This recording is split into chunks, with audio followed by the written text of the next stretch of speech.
Hi అండి, అందరికీ welcome to my channel all in one Mokshith vlogs. అందరు ఎలా ఉన్నారు? బాగున్నారా? మేము కూడా చాలా బాగున్నాము. ఈరోజు మన వీడియో వచ్చేసి సింపుల్గా చేదు లేకుండా కాకరకాయ ఫ్రై ఎలా చేసుకోవాలో చూపిస్తాను. ఒకసారి నేను చేసిన ప్రాసెస్లో మీరు కూడా ట్రై చేయండి. చాలా టేస్టీగా ఉంటుంది. రైస్లోకి చాలా చాలా బాగుంటుంది.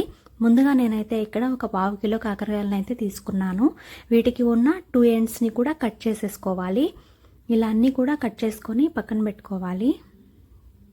తర్వాత వీటిని పీల్ చేసుకొని ఒకసారి క్లీన్ చేసుకోవాలన్నమాట.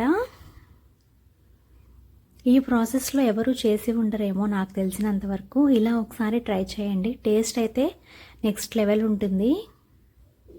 ఇలా అన్నీ కూడా 2 ఎండ్స్ కట్ చేసేసుకొని పీల్ చేసుకొని వాష్ చేసేసుకోవాలి.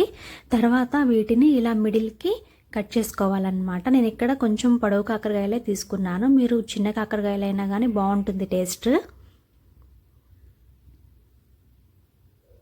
ఇలా మిడిల్కి కట్ చేసుకోవాలి. అన్నీ కట్ చేసుకున్న తర్వాత దీంట్లోకి 1 గ్లాసు మజ్జిగ వేసుకోవాలన్నమాట. అంటే నేను ఇక్కడ చిన్న గ్లాస్తోనే వేస్తున్నాను. మీరు కూడా ఇలా 1 కప్పు మజ్జిగనైతే యాడ్ చేసుకోండి. చాలా బాగుంటుంది. ఇలా మజ్జిగలో ఉడకపెట్టి ఫ్రై చేస్తే సూపర్ టేస్ట్ ఉంటుంది. ఖచ్చితంగా ట్రై చేయండి. ఈ రెసిపీ చాలా బాగుంటుంది. తినని వాళ్ళు కూడా చాలా ఇష్టంగా తింటారు. అంటే కాకరకాయ అంటే చాలామంది చేదుగా ఉంటుంది తినము అంటారు కదా, కానీ ఇలా ట్రై చేశారంటే ఖచ్చితంగా తింటారు.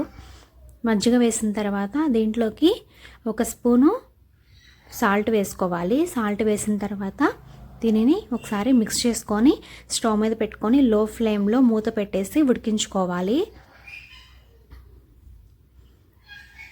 ఆ మజ్జిగంతా కూడా ఎగిరిపోయేంత వరకు ఉడికించుకోవాలన్నమాట. చూసారు కదా, చక్కగా మజ్జిగంతా కూడా ఎగిరిపోయింది. ఇప్పుడు ఒకసారి మిక్స్ చేసేసుకోవాలి.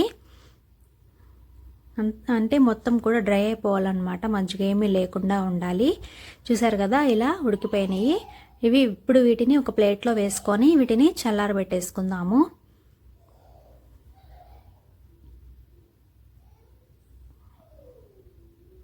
ఇవి చల్లారిన తర్వాత ఇప్పుడు వీటిని చిన్న చిన్న పీసెస్ కింద కట్ చేసుకోవాలి.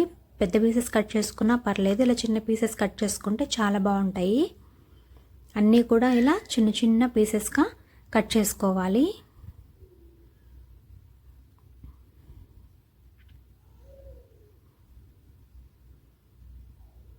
ఇలా కట్ చేసుకున్న తర్వాత ఇప్పుడు స్టవ్ మీద ప్యాన్ పెట్టుకొని ప్యాన్లోకి కర్రీకి సరిపడినంత ఆయిల్ వేసుకోవాలి. నేనైతే ఇక్కడ 2 స్పూన్స్ ఆయిల్ వేస్తున్నాను. ఆయిల్ బాగా వేడైన తర్వాత దీంట్లోకి తాలింపు దినుసులు అలాగే 1 ఎండుమిర్చిని కూడా యాడ్ చేసుకోవాలి. ఈ ఎండుమిర్చి అలాగే తాలింపు దినుసులు ఎర్రగా ఫ్రై అయ్యేంత వరకు ఫ్రై చేసుకోవాలి. తర్వాత దీంట్లోకి ఇలా పొడవుగా కట్ చేసుకున్న 1 ఆనియన్ని వేసుకోవాలి. అలాగే 2 పచ్చిమిర్చిని ఇలా కట్ చేసుకొని యాడ్ చేసుకోవాలి. ఇప్పుడు వీటిని మంచి కలర్ వచ్చేంత వరకు ఫ్రై చేసుకోవాలి.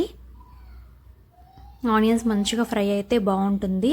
నేనైతే ఇక్కడ పొడవుగా కట్ చేసి వేసాను. మీరు మామూలుగా ముక్కలుగా అయినా కట్ చేసి వేసుకోవచ్చు. ఇలా కట్ చేసి వేసుకుంటే బాగుంటుంది. తర్వాత దీంట్లోకి కొంచెం కరివేపాకు అలాగే కొంచెం పసుపు, ముందుగా మనం కట్ చేసి పెట్టుకున్న కాకరకాయ ముక్కలను కూడా యాడ్ చేసుకొని వీటిని బాగా మిక్స్ చేసుకొని కొంచెం సేపు కాకరకాయ ముక్కల్ని ఆయిల్లో ఫ్రై అవనివ్వాలి. అప్పుడే టేస్ట్ చాలా బాగుంటుంది.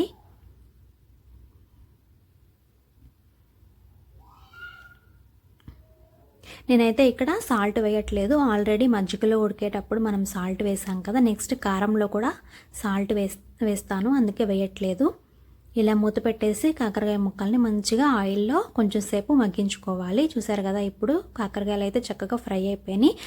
ఇప్పుడు నేను వెల్లుల్లిపాయ అలాగే కారము సాల్ట్ ఒకసారి దంచుకున్నాను అనమాట. ఆ కారం వేస్తే చాలా చాలా బాగుంటుంది టేస్ట్. ఆల్రెడీ దీంట్లో సాల్ట్ ఉంటుంది కదా, అందుకే నేను ఇంకా కర్రీలో ఏమీ సాల్ట్ వేయలేదు సపరేట్గా. ఇలా వెల్లుల్లి కారం వేస్తే ఫ్రైకి ఇంకా మంచి టేస్ట్ వస్తుంది, చాలా బాగుంటుంది. ఇప్పుడు ఈ కారం వేసుకొని పచ్చివాసన పోయేదాకా ఫ్రై చేసుకోవాలి.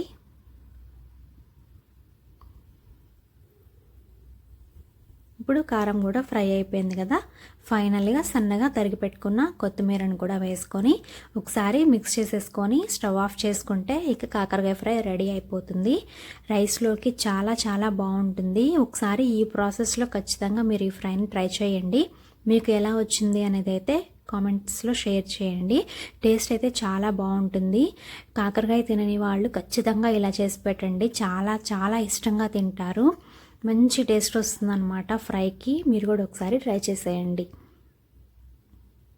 ఇలా సర్వింగ్ బౌల్లోకి తీసేసుకున్నాను. కర్రీ అయితే రెడీ అయిపోయింది. థ్యాంక్స్ ఫర్ వాచింగ్ అండి. అలాగే ఈ వీడియో కనుక మీకు నచ్చినట్లయితే ఖచ్చితంగా లైక్ చేయండి. ఇలాంటి మరిన్ని వీడియోస్ కోసం ఛానల్ని అయితే తప్పకుండా సబ్స్క్రైబ్ చేసుకోండి. కర్రీ అయితే టేస్ట్ మాత్రం చాలా చాలా బాగా వచ్చిందనమాట. Thank you. Bye bye.